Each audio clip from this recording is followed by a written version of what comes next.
মাছ ভুনা, লাল শাক ভাজি থাকছে আজকের সেহরির জন্য। ঘড়ির কাঁটা যখন 4টা বাজে তখন আমরা মায়েরা বিকেলবেলা ব্যস্ত হয়ে পড়ি রান্না শেষ করা এবং ইফতারি রেডি করা নিয়ে।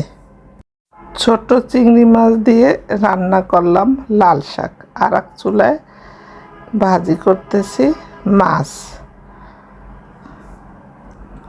লাল শাক দিয়ে ভালো করে নেড়ে চেড়ে ঢাকনা দিলাম।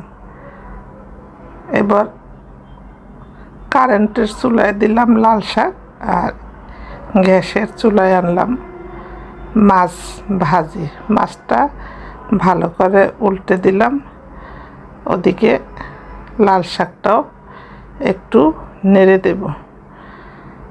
ঘড়ির কাঁটা কখন যে সময় চলে যায় টের পাই না। এই তো রান্না শেষ হওয়ার আগেই আসরের আজান দিয়ে দিল, নামাজ পড়তে যাব। এর ভিতরে মাছ ভুনাটাও বসিয়ে দিলাম। রমজান এজন্য সরিষার তেল দিয়ে রান্না করব মাছ ভুনা। রমজান তাই সরিষার তেল এনেছে রান্না করার জন্য, যাতে গ্যাস প্রবলেম না হয়। সয়াবিন তেল খেলে গ্যাস হতে পারে। সিমের বিচি দিয়ে রান্না করব মাছ ভুনা। এপাশে সিমের বিচি কষানো শুরু করলাম, আর ওদিকে আমার লাল শাক রান্নাও কমপ্লিট করে ফেললাম। এবার সিমের বিচি ভালো করে নেড়েছে মাছগুলি দেব। একটি একটি করে সব মাছগুলি সিমের ভিতর দিলাম, একটু নাড়াচাড়া করলাম।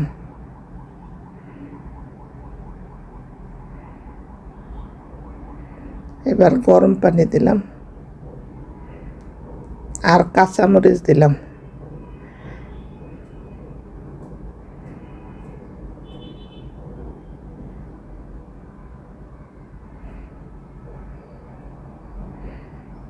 একটু নাড়াচাড়া করলাম।